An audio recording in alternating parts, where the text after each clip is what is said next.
Steve Hilton is with us. Now, he is the host of The Next Revolution. It's on the Fox News channel. It's great to see you back with us again, Steve. Welcome back, sir. Great to see you, Stuart. That wasn't exactly a rousing standing ovation, was it, for that? I know, we noticed that.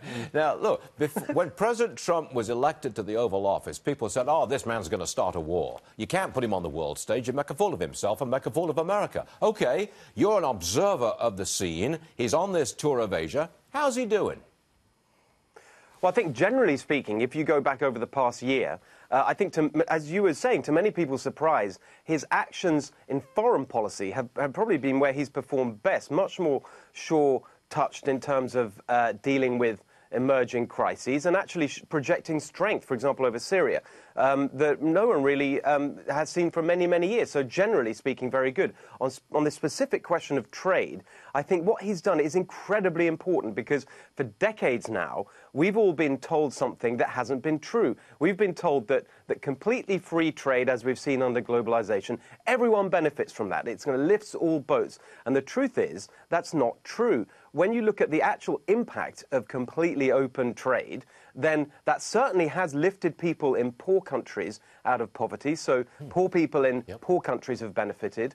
And rich people in our country, they've benefited too. But working people in America, they've lost out. And no one's been saying that. So he's resetting the whole rule settings about trade. And I think that's incredibly important and very helpful. And the last thing I'd say is that what he's talking about here is countries standing up for their own interests and negotiating directly with each other to make sure that the rules are fair to each other. And that's so important because in the last few years, all of this has been handed over to these multilateral institutions.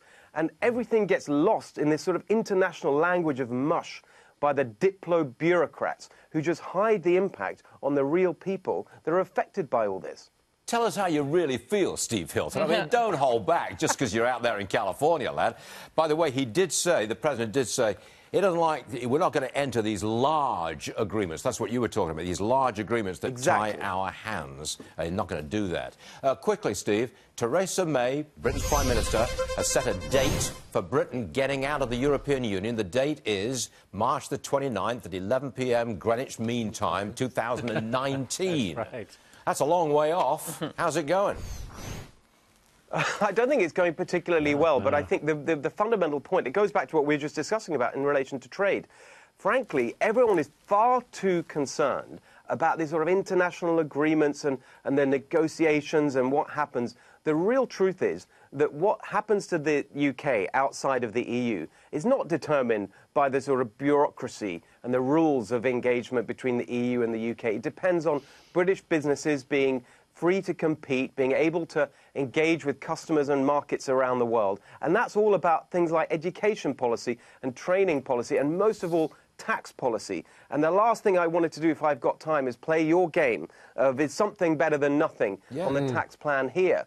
Because I agree with you that something is better than nothing, but we mustn't tell them that, because we've got to keep the pressure on these people in the Senate to deliver the number one thing they're supposed to do, which is the tax cuts for business, so we get the economy moving. By delaying it a year, again to 2019, that's a disaster. And we've got to tell them that if they do that, the fury that will be unleashed will be something like they've never seen before. So let's keep the pressure up on them. That's right. Get fired up there, Hilton. And by the way, I think you should watch the man's show, Steve Hilton's show. It's called The Next Revolution. I agree.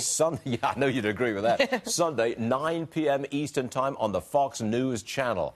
Steve, thanks for joining us, sir. Appreciate it. We'll see you again soon.